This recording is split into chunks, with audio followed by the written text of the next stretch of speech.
एक शाम गांव की शांति कई गोलियों की आवाज से टूट गई। दहशत और अंधविश्वास के बीच 26 वर्षीय अजय अपने हाथों को 4 लोगों के खून से सने हुए तेजी से गांव की अंधेरी गलियों से भागा। उसके दिमाग में सिर्फ एक ही लक्ष्य था, थाईलैंड। वह दूर देश जहां वो कुछ महीने पहले अपने छोटे भाई के साथ घूमने गया था। वो जानता था कि वहां वह इस भयानक प्रतिशोध से कुछ समय के लिए दूर रह सकता है। पुलिस, जिसमें उच्च जाति ठाकुर के अधिकारी भरे थे, ने तत्काल छानबीन शुरू की। सीसीटीवी फुटेज से यह पुष्टि हो गई कि अजय ने अकेले ही इस भीषण हत्याकांड को अंजाम दिया था और फरार हो गया था। पुलिस ने फौरन अजय के छोटे भाई विजय, जिसकी उम्र 24 थी, को हिरासत में लिया। अपराधी को पकड़ने के लिए पुलिस ने एक चाल चली। विजय को टॉर्चर करने के बजाय उन्होंने उसे एक फ़ोन कॉल करने की इजाज़त दी। उनका अनुमान था कि अजय जरूर अपने भाई की पुकार पर लौट आएगा। विजय ने डर और आंसू भरी आवाज़ में अजय को वापस आने के लिए कहा, लेकिन अजय को पता था कि ये एक जाल है। उसने लौटने से इनकार कर दिया, पर उसने अपने भाई को सुरक्षित रखने का वादा किया और फिर से गायब हो गया। 6 महीने तक अजय लगातार भागता रहा, कभी यहाँ तो कभी वहाँ। उसकी फरारी का यह लंबा सिलसिला आखिरकार तब खत्म हुआ जब उसने अपने मामा के यहाँ शरण ली। वो अपने मामा के बेटे गोलू, जो कि 16 वर्ष का था, के फ़ोन का इस्तेमाल करके विजय से बात करता था।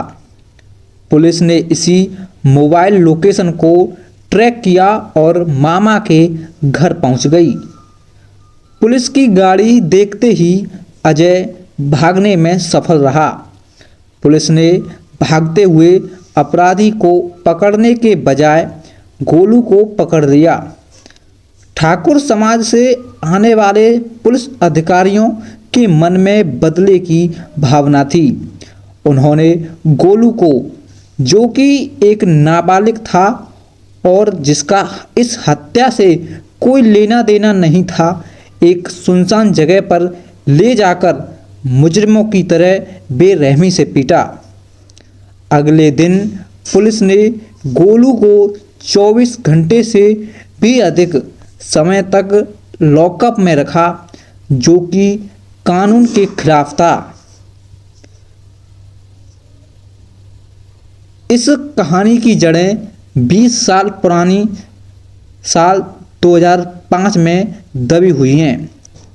गांव में सदियों से चली आ रही जातिगत खाई उस दिन और गहरी हो गई जब खेती की जमीन को लेकर ठाकुरों और जाटव समाज के एक जवान आदमी रामपाल, जो कि 26 वर्ष का था, के बीच भयंकर झगड़ा हुआ।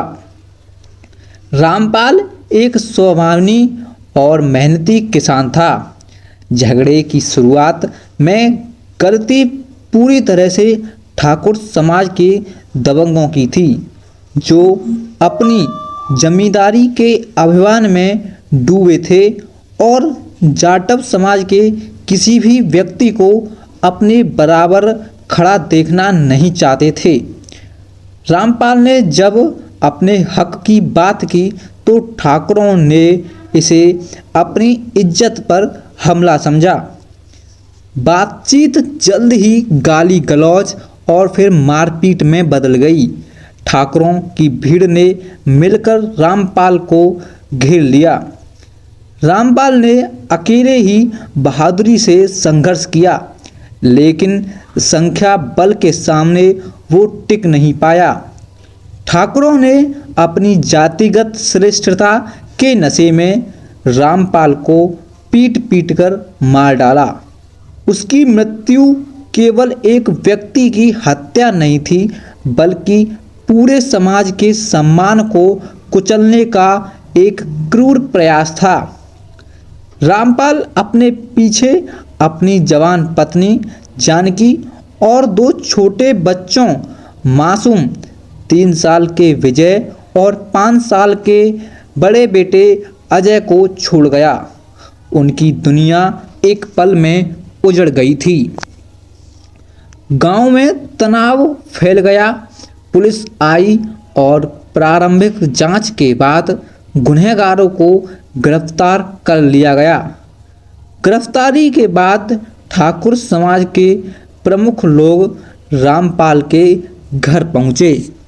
उन्होंने जानकी के सामने पैसे का एक बड़ा ढेर लगाने की कोशिश की। उनका प्रस्ताव था, लेकिन अपमानजनक। 10 लाख रुपए ले लो और पुलिस में जाकर राजीनामा कर लो, मामला यहीं खत्म करो। जानकी, जो अपने पति की मौत के सदमे में थी, ने पूरी दृढ़ता के साथ इस प्रस्ताव को ठुकरा दिया। उसके आंसू सूख चुके थे और उसकी आवाज़ में एक अटल संकल्प था। उसने कहा, मेरे आदमी की जान की कीमत ये पैसा नहीं हो सकता। पैसा लेने के बजाय मैं ये सुनिश्चित करूंगी कि गुनहगारों को जेल हो। उन्हें उनके किए की सज़ा मिलनी ही चाहिए। जानकी के इस अड़िग फैसले के कारण ठाकुरों को 5-5 साल की कठोर कारावास की सज़ा सुनाई गई। ठाकुर समाज ने इसे अपनी हार और जानकी के घमंड के रूप में देखा और उस दिन उन्होंने विधवा और उसके परिवार से बदला लेने की कस्में खाईं। 5 साल की सज़ा काटकर साल 2010 में ठाकुर समाज के लोग जेल से छूटकर वापस गांव आए। जेल की सलाखों ने उनके अपराध बोध को कम करने के बजाय जानकी और उसके बच्चों के प्रति उनके मन में बदले की आग और भी तेज कर दी थी। रामपाल की हत्या का प्रतिशोध अब उन्होंने जानकी को मानसिक और सामाजिक रूप से प्रताड़ित करके लेने का फैसला किया। जानकी अब अकेली विधवा थी। अपने दोनों बेटों अजय 10 वर्ष और विजय 8 वर्ष के लिए जीने का संघर्ष कर रही थी। ठाकुरों ने उसे सार्वजनिक रूप से अपमानित करने का कोई मौका नहीं छोड़ा। जब भी जानकी गांव में दिखाई देती, ठाकुरों का समूह उसे घेर लेता और बेहद घिनौने चरित्रहीन ताने देता। वे जानकी को मानसिक रूप से तोड़ने के लिए नीचता की हर हद पार कर गए। उनका सबसे घिनौना और लगातार दिया जाने वाला ताना ये था, तुझे रात में दूसरे आदमी की ज़रूरत होगी। ये जवानी अकेले कैसे काटती होगी। तू पैसे लेने से मना कर दिया, लेकिन अब हमें मौका दे, हम तेरी कमी को पूरी कर देंगे। गांव की संकीर्ण मानसिकता में एक विधवा के चरित्र पर इस तरह रोज हमला करना उसकी इज्जत को तार तार कर देना था। यह सिर्फ ताने नहीं थे, बल्कि एक महिला को आत्महत्या के कगार पर धकेलने का सामूहिक अत्याचार था। जानकी ने कई दिनों तक इन अपमानों को सहा, लेकिन हर रात वो अपने बच्चों के भविष्य को लेकर डरती थी। वो जानती थी कि अगर वह इन ताने सहकर जीती रही तो ये लोग उसके बेटों को भी चैन से जीने नहीं देंगे। इन असहनीय और लगातार दिए जा रहे ताने और चरित्रहीन हनन से जानकी पूरी तरह टूट गई।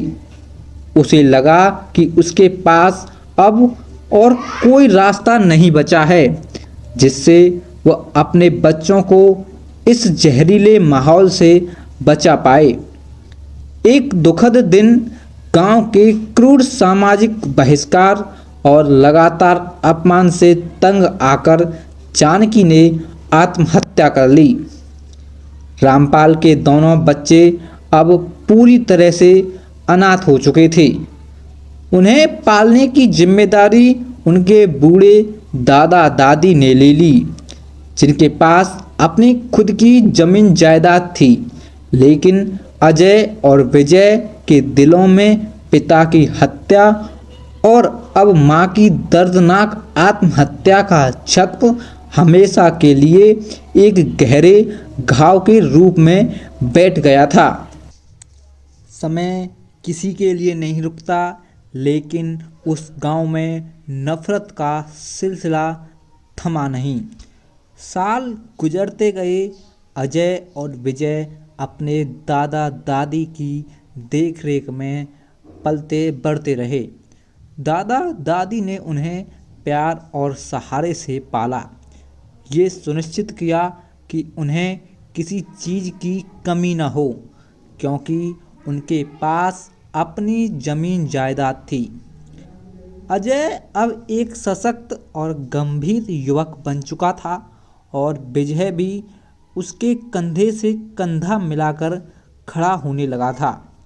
वे दोनों बाहर से सामान्य दिखते थे, लेकिन उनके भीतर एक जलता हुआ ज्वालामुखी था। सबसे भयानक बात ये थी कि ठाकरों के ताने कभी बंद नहीं हुए। जैसे जैसे दोनों भाई जवान हुए, ठाकुरों ने उन्हें निशाना बनाना जारी रखा। जब भी अजय और विजय गांव में दिखते, ठाकुर उन्हें उनकी मां के नाम पर गाली देते थे। वे उनके सामने से गुजरते हुए जानबूझकर नीची जात का अपमान करते थे और कहते थे कि उनकी मां का चरित्र खराब था। देख, ये उसी वैश्या के बेटे हैं। तेरी मां वैश्या थी, ये थी वो थी। इस तरह की अपमानजनक बातें अजय और विजय के कानों में रोज पड़ती थीं। ये जहर उनके दिल और दिमाग में बचपन से ही बढ़ता गया। उन्हें हर पल ये एहसास कराया जाता था कि वे निचले पायदान पर हैं और उनके माता पिता एक अपमानजनक मौत मरे थे। पिता की क्रूर हत्या और फिर मां की आत्महत्या के बाद ये लगातार अपमान इन दोनों भाइयों के व्यक्तित्व का हिस्सा बन गए। गांव का हर कोना उन्हें याद दिलाता था कि वे न्याय से वंचित हैं और उनका जीवन केवल अपमान का बोझ ढोने के लिए है।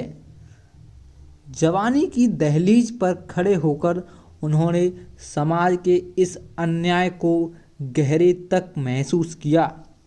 ठाकुरों का अहंकार, जातिगत द्वेष उनके मन में प्रतिशोध की एक ठंडी और कठोर भावना को हवा दे रहा था।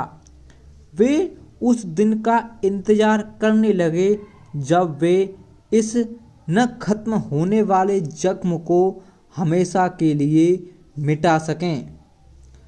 लगातार हो रहे अपमान और अपनी पुश्तैनी जमीन से जुड़ी दुखद यादों से तंग आकर अजय और विजय ने एक कठोर फैसला लिया।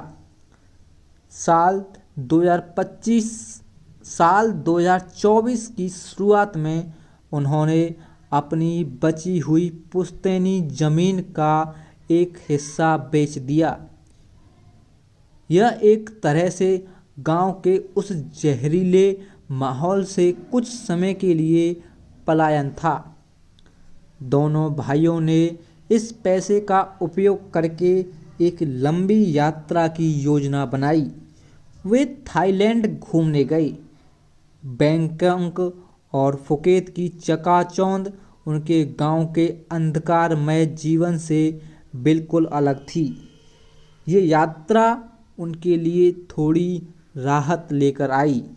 एक मौका था जहां वे बिना किसी ताने या जातिगत गाली के जी सकते थे। लेकिन गांव के लिए उनके इस विदेश घूमने जाने की खबर ठाकरों के अहंकार को और चोट पहुंचा गई। उन्हें ये बर्दाश्त नहीं हुआ कि जाटव समाज के दो लड़के, जिन्हें चमार कहकर अपमानित करते थे, उनके बच्चों से बेहतर जीवन जी रहे हैं और विदेशी यात्राएं कर रहे हैं। उनके मन में ईर्ष्या और द्वेष की भावना और भड़क उठी। फरवरी 2025 में दोनों भाई अपनी यात्रा पूरी करके गांव वापस लौटे। वे जानते थे कि उन्हें फिर से उसी पुराने अपमान और नफरत का सामना करना पड़ेगा, लेकिन अब वे कुछ समय के लिए शांत थे। वापसी के कुछ ही दिनों बाद उनके लिए एक और दुखद घटना हुई। उनकी दादी का देहांत हो गया। दादी ही थी जिन्होंने अपने पतियों की मौत के बाद इन दोनों को संभाला था। उनके जाने से दोनों भाइयों के सिर से एक और साया उठ गया और अब वे गांव में भावनात्मक रूप से लगभग अकेले रह गए थे। ठाकरों ने इस दुख की घड़ी में भी मानवता नहीं दिखाई। उनका ध्यान तुरंत अजय और विजय की थाईलैंड यात्रा पर गया। वे इस बात को गांव में प्रचारित करने लगे, जो उनके लिए फिर से ताना मारने का एक हथियार बन गया। दादी के देहांत के बाद अजय और विजय गांव में और भी अकेले पड़ गए थे। अभी वे शौक मना ही रहे थे कि ठाकरों ने एक बार फिर उन्हें निशाना बनाना शुरू कर दिया। थाईलैंड की यात्रा उनके लिए एक नया और घातक ताना बन गई थी। एक दिन जब दोनों भाई गांव के चौराहे से गुजर रहे थे, तो ठाकरों के एक समूह ने उन्हें घेर लिया। उनकी आंखों में वही पुरानी जातिगत नफरत और ईर्ष्या थी। ठाकरों ने चिल्लाकर कहना शुरू किया, देख, ये साले चमार थाईलैंड घूम रहा है, इसकी क्या औकात है? तूने ज़मीन बेच दी, तुझे क्या लगा कि तू अमीर हो जाएगा?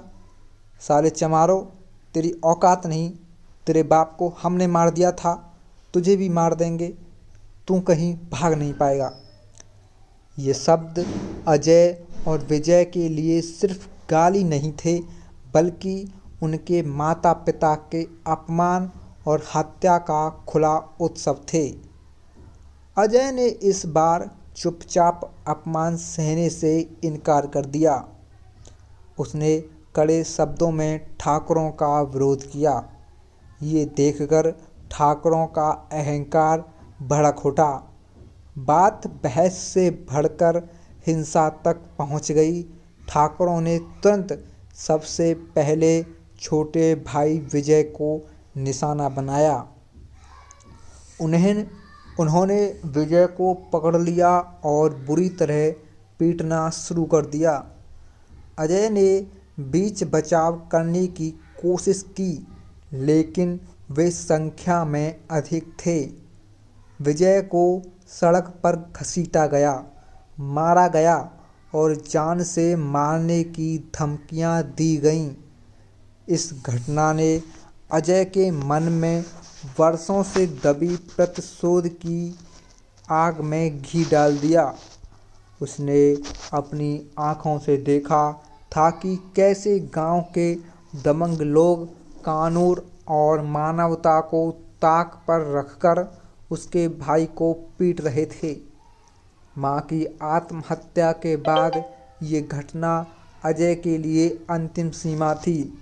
उसने उस दिन ठान लिया कि अब और नहीं सहा जाएगा और अब न्याय केवल प्रतिशोध से ही मिलेगा। अजय के मन में अब मां की इज्जत, पिता की हत्या और भाई की पिटाई, इन सब का हिसाब चुकाने का समय आ गया था। विजय को पीटे जाने की घटना अजय के लिए आखिरी चेतावनी थी। ये साबित हो गया था कि इस गांव में बिना ताकत के उसका और उसके भाई का जीना असंभव है। उस रात अजय ने अपने दिल से डर और संशय को हमेशा के लिए निकाल फेंका और वर्षों से दबी प्रतिशोध की भावना को कार्य रूप देने का फैसला किया। अजय ने चुपचाप बड़े ही गोपनीय तरीके से बंदूक और अन्य हथियार खरीदे। उसने अपनी योजना को किसी के सामने जाहिर नहीं किया, यहाँ तक कि अपने भाई विजय को भी नहीं बताया। वो जानता था कि उसे ये काम अकेले ही करना होगा ताकि उसके भाई को इस अपराध में शामिल न होना पड़े। उसने उन 4 ठाकुरों को चुना जो उसके माता पिता के अपमान और मृत्यु के लिए सबसे ज़्यादा जिम्मेदार थे और जिन्होंने हाल ही में उसके भाई को भी पीटा था। एक रात जब चारों ठाकुर एक जगह पर इकट्ठा थे, अजय ने हमला किया। ये कोई साधारण झगड़ा नहीं था, बल्कि बरसों के दर्द, अपमान और अन्याय का अचानक टूटा हुआ ज्वालामुखी था। अजय ने अकेले ही उन चारों को निशाना बनाया और अपनी योजना को पूरी क्रूरता और सटीकता से अंजाम दिया। गोलियों की आवाज़ से गांव दहल गया। हत्या को अंजाम देने के तुरंत बाद अजय ने बिना एक पल गंवाए गांव से भागना शुरू कर दिया। उसका एकमात्र लक्ष्य था एयरपोर्ट पहुंचना। पुलिस को इस भीषण हत्याकांड की सूचना मिलते ही हड़कंप मच गया। जब तक कि पुलिस घटना स्थल पर पहुंची, तब तक अजय शहर की सीमा को पार कर चुका था। जल्द ही पुलिस ने इलाके के सीसीटीवी फुटेज खंगालने शुरू किए। फुटेज से ये साफ हो गया कि हत्यारा अजय ही है और वो अकेला था। अपनी योजना के अनुसार अजय एयरपोर्ट पर पहुंच चुका था। कुछ ही घंटों में वो भारत की धरती छोड़कर थाईलैंड भाग गया, उसी देश जहां उसने कुछ महीने पहले अपनी आज़ादी के कुछ पल बिताए थे।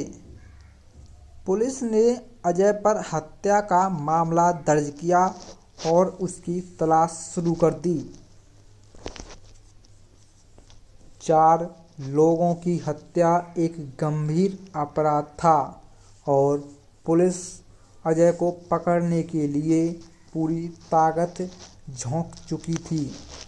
जब उन्होंने सीसीटीवी से यह पुष्टि हो गई कि अजय ही हत्यारा है और वह थाईलैंड भाग गया है, तो पुलिस ने तुरंत उसके छोटे भाई विजय को हिरासत में लिया। पुलिस को पता था कि अजय अपने भाई से बहुत प्यार करता है। उन्होंने विजय को टॉर्चर करने या उस पर दबाव डालने के बजाय एक मनोवैज्ञानिक चाल चली। उन्होंने विजय को फ़ोन करने की अनुमति दी, ये जानते हुए कि अजय अपनी भावनाओं पर काबू नहीं रख पाएगा। अजय ने डर, दहशत और आंसुओं से भरी आवाज़ में अपने बड़े भाई अजय को फ़ोन किया। उसने अजय से कहा कि वो लौट आए और पुलिस के सामने आत्मसमर्पण कर दे। थाईलैंड में बैठा अजय जानता था कि यह एक जाल है। उसके अंदर प्रतिशोध की संतुष्टि थी, लेकिन अपने भाई के प्रति चिंता भी थी। उसने फ़ोन पर विजय को दिलासा दिया, उसे हिम्मत रखने के लिए कहा और वादा किया कि वह उसे सुरक्षित रखेगा। हालांकि उसने साफ इनकार कर दिया कि वो वापस नहीं आएगा। अजय को मालूम था कि अब पुलिस उसकी लोकेशन ट्रैक कर रही होगी। वो थाईलैंड में भी सुरक्षित नहीं था। फ़ोन कॉल करने के तुरंत बाद अजय ने तुरंत थाईलैंड छोड़ दिया। वह एक बार फिर पुलिस की पकड़ से दूर चला गया। उसने दुनिया के नक्शे पर अपनी फरारी का नया अध्याय शुरू किया। पुलिस को अजय को वापस बुलाने की यह चाल विफल रही। अब अजय भारत में नहीं था और पुलिस को उसे पकड़ने के लिए अंतर्राष्ट्रीय स्तर पर प्रयास करने पड़ते। हत्याकांड के बाद अजय ने थाईलैंड छोड़ दिया और अगले 6 महीने तक वो लगातार भारत और अन्य पड़ोसी देशों के बीच ठिकाने बदलता रहा। वो किसी एक जगह पर ज़्यादा देर नहीं रुकता था, क्योंकि उसे पता था कि पुलिस हर जगह उसकी तलाश कर रही है। वो एक कुशल अपराधी की तरह जीने लगा था, हमेशा सतर्क, हमेशा गति में। उसकी जिंदगी एक अंतहीन यात्रा बन गई थी। कभी वह किसी शहर के सस्ते होटल में छिपता, तो कभी किसी दूर दराज के गांव में अपना रूप बदलकर रहता। वो जानता था कि अगर वह पकड़ा गया तो उसे फांसी की सज़ा हो सकती है। इन 6 महीनों में वो अपने परिवार, विशेष रूप से अपने भाई विजय से दूर रहने के कारण भावनात्मक रूप से टूट चुका था। लगातार भागने और छिपने से वो थक चुका था। उसे अब एक भरोसेमंद ठिकाने की ज़रूरत थी, जहां पुलिस की सीधी पहुंच न हो। अंततः अजय ने एक बड़ा खतरा मोल लेने का फैसला किया। उसने अपने मामा के गांव जाने का निर्णय लिया। उसे लगा कि मामा का घर पुलिस की सीधी निगरानी से बाहर होगा और वहां उसे कुछ समय के लिए शांति मिल सकती है। वो चुपके से मामा के घर पहुंचा। मामा और मामी ने उसे देखकर चिंता और डर के बीच उसे शरण दी। अजय जानता था कि ये जगह भी पूरी तरह सुरक्षित नहीं है, लेकिन फिलहाल उसके पास यही एकमात्र सहारा था। वहां पहुंचकर अजय ने अपने भाई विजय सिंह से संपर्क करने की कोशिश की। अपनी सुरक्षा के लिए उसने अपने मामा के बेटे गोलू के फ़ोन का इस्तेमाल किया, ताकि उसका मोबाइल नंबर ट्रैक ना हो सके। गोलू के फ़ोन से ही उसने विजय को कॉल किया, ये जानने के लिए कि वह सुरक्षित है या नहीं। अजय को नहीं पता था कि फ़ोन कॉल ही उसकी फरारी का अंतिम बिंदु साबित होगा। अजय ने मामा के बेटे गोलू के मोबाइल से फ़ोन अपने विजय को कॉल करके अपनी सबसे बड़ी गलती कर दी थी। पुलिस जो लगातार विजय के फ़ोन कॉल्स पर नज़र रख रही थी ने तुरंत उस कॉल को ट्रैक किया और लोकेशन मामा के गांव की तरफ पॉइंट थी। पुलिस की टीम लगातार मामा के घर पहुंची। जैसे ही पुलिस की गाड़ी आती दिखी, अजय ने खतरे को भांप लिया और घर के पिछले रास्ते से फिर से भागने में सफल रहा। भागते हुए अपराधी को पकड़ने के बजाय पुलिस ने घर में मौजूद सबसे कमज़ोर व्यक्ति को निशाना बनाया। गोलू, मामा का 16 वर्षीय नाबालिग बेटा। पुलिस वालों ने उसे उच्च जाति ठाकुर समझते थे और बदले की भावना से भरे थे। गोलू को पकड़ लिया। उन्हें अजय नहीं मिला था, इसीलिए उन्होंने अपनी सारी निराशा और क्रोध उस निर्दोष बच्चे पर निकाल दिया। पुलिस वाले गोलू को पकड़कर गांव से दूर एक सुनसान जगह पर ले गए। वहां उन्होंने उस नाबालिग को मुजरिमों की तरह बेरहमी से पीटा। गोलू बार बार कहता रहा कि उसे हत्या के बारे में कुछ नहीं पता। उसने बस अजय को फ़ोन इस्तेमाल करने दिया था, लेकिन पुलिस ने उसकी एक न सुनी। वे उस पर दबाव डाल रहे थे कि वो अजय के ठिकाने के बारे में बताए। अत्याचार की ये घटना केवल गोलू को पीटना नहीं था, बल्कि कानून की अवहेलना थी। एक नाबालिग को इस तरह बेरहमी से पीटना और उसे पुलिस स्टेशन ले जाना पूरी तरह से गैरकानूनी था। गोलू को लॉकअप में डाल दिया गया और उसे 24 घंटे से भी अधिक देर हिरासत में रखा गया, यह जानते हुए भी कि वो नाबालिग है और इस मामले में उसका कोई सीधा हाथ नहीं है। पुलिस ने केवल अपनी जातिगत दुश्मनी और निराशा निकालने के लिए ये क्रूरता की। मामा और माई का कलेजा फट गया। उनका बेकसूर बच्चा पुलिस की हिरासत में था और पिट रहा था। जब गोलू पुलिस हिरासत में बुरी तरह से पीटा जा रहा था, तब मामा को एक गहरा डर सताने लगा।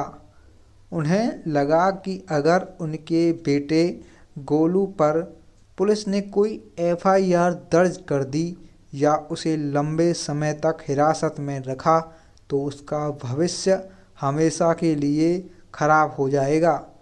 मामा ने अजय के भाई विजय और उसके दादा से संपर्क किया और उन्हें स्पष्ट धमकी दी, अगर अजय ने आत्मसमर्पण नहीं किया और मेरे बेटे को कुछ हुआ तो मैं अजय के खिलाफ और तुम सबके खिलाफ कानूनी कार्रवाई करूंगा। उसका भविष्य तबाह हो जाएगा। मामा की इस धमकी ने विजय और दादा को सोचने पर मजबूर कर दिया। अजय को बचाने की कीमत पर वे गोलू का भविष्य बर्बाद नहीं कर सकते थे। इधर अजय एक बार फिर भागने के बाद हिम्मत हारकर और थककर चुपके से अपने दादा के घर पहुंच गया। उसने सोचा कि शायद यहाँ उसे कुछ पल की शांति मिल जाएगी। जैसे ही अजय घर पहुंचा, विजय और दादा ने एक अत्यंत कठिन और भावनात्मक फैसला लिया। वे जानते थे कि अजय को अब पकड़ा जाना ही होगा। उन्हें अजय को प्यार से बुलाने के बहाने एक कमरे में बंद कर दिया और विरोध भी नहीं कर पाया, क्योंकि वह भावनात्मक रूप से टूट चुका था। कमरे को बाहर से बंद करने के बाद विजय और दादा ने कांपते हाथों से पुलिस को फ़ोन किया और अजय के ठिकाने की जानकारी दी। उन्होंने यह बलिदान गोलू के भविष्य को बचाने के लिए दिया।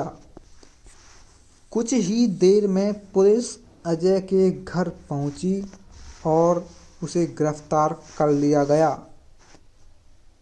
इस प्रकार कई वर्षों तक चला अपमान, प्रतिशोध, हिंसा और कानूनी दांव पेच का यह दुखद चक्र समाप्त हुआ। रामपाल की हत्या के साथ शुरू हुई ये कहानी जानकी की आत्महत्या और अंततः अजय के 4 हत्यारों के साथ पूरी हुई। अजय को पकड़ लिया गया और एक ऐसे समाज के अन्याय की गाथा समाप्त हुई जिसने प्रतिरोध के बीज बोए थे। दोस्तों, हमने एक ऐसी कहानी सुनी जो किसी एक परिवार की नहीं बल्कि हमारे समाज के गहरे घावों को दिखाती है। अजय, विजय, रामपाल और जानकी की ये कहानी केवल अपराध और प्रतिशोध की कहानी नहीं बल्कि सदियों से चली आ रही जातिगत क्रूरता और सामाजिक अन्याय का आईना है। मैं आप सभी दर्शकों से कुछ गंभीर सवाल पूछना चाहता हूँ।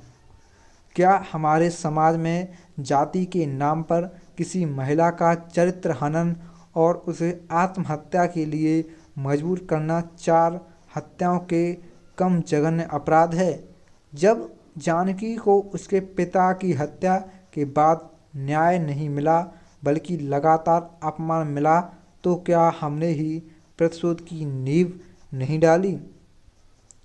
क्या ये सही है कि ऊंची जाति के पुलिस अधिकारी अपने पद का दुरुपयोग करके एक बेकसूर नाबालिग बच्चे को मुजरिमों की तरह पीटें और उसका भविष्य खतरे में डालें? कानून सभी के लिए समान क्यों नहीं है? रामपाल की हत्या, जानकी की आत्महत्या और अंत में अजय द्वारा की गई 4 हत्याएं, ये सब एक ऐसा चक्र है जिसे केवल नफरत ने चलाया। क्या हम कभी इस बात को समझेंगे कि हिंसा का जवाब हिंसा नहीं और अन्याय को दबाने से वह विस्फोटक बन जाता है? आज जब आप ये कहानी सुनकर वापस जाएंगे तो अपने गांव, मोहल्ले, कार्यस्थल पर देखिए, क्या आप जाति के नाम पर होने वाले किसी अपमान या भेदभाव को चुपचाप सह रहे हैं? क्या आप किसी कमज़ोर या निम्न समझी जाने वाली जाति के व्यक्ति के साथ खड़े होते हैं जब उस पर जुल्म हो रहा है? हमें याद रखना चाहिए, अजय को भले ही पकड़ा गया हो, लेकिन इस पूरे घटनाक्रम में कोई भी पक्ष विजेता नहीं, सबने कुछ न कुछ खोया है। ये कहानी हमें सिखाती है कि जब तक समाज में जाति के नाम पर अहंकार और भेदभाव मौजूद रहेगा, तब तक ऐसे दुखद अंत होते रहेंगे। आइए हम सब मिलकर एक ऐसे समाज का निर्माण करने का संकल्प लें जहां न्याय, समानता और सम्मान पैसे या जाति से बड़ा हो। यदि हाँ, तो दर्शकों से अपील,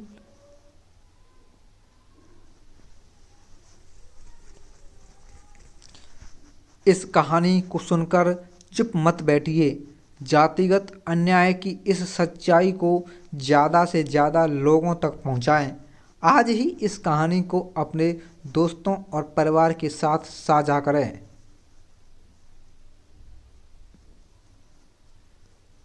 अगर आप या आपके जानने वाले किसी भी व्यक्ति पर जाति के नाम पर अत्याचार हो रहा है तो चुप न रहें, तुरंत SC/ST एक्ट के तहत पुलिस या कानूनी सहायता समूह से संपर्क करें। आपकी आवाज़ ही आपका हथियार है। आज ये कहानी सुनाने के बाद अपने मन में संकल्प लें, मैं जातिगत घमंड को बढ़ावा नहीं दूंगा या नहीं दूंगी। मैं समाज में समानता के लिए एक सकारात्मक कदम उठाऊंगा या उठाऊंगी। हमें याद रखना चाहिए, अजय को भले ही पकड़ा गया हो, लेकिन इस पूरे घटनाक्रम में कोई पक्ष विजेता नहीं है। सबने कुछ न कुछ खोया है।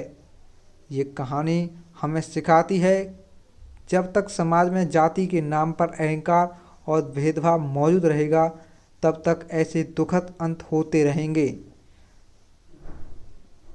आइए हम सभी मिलकर एक ऐसे समाज का निर्माण करने का संकल्प लें जहां न्याय, समानता और सम्मान पैसे या जाति से बड़ा हो।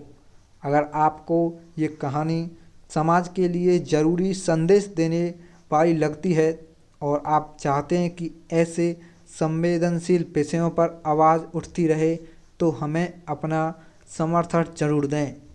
इस कहानी को लाइक करें, नीचे कमेंट करके अपने विचार साझा करें कि हमारा समाज में न्याय कैसे स्थापित हो सकता है। इस वीडियो या ऑडियो को शेयर करें ताकि ये सच्चाई हर भारतीय तक पहुँचे, और हमारे चैनल क्राइम वार्ता को सब्सक्राइब करना न भूलें ताकि आप ऐसी और भी महत्वपूर्ण कहानियाँ और संदेशों से जुड़े रहें। नमस्कार, धन्यवाद, जय हिंद, जय भारत।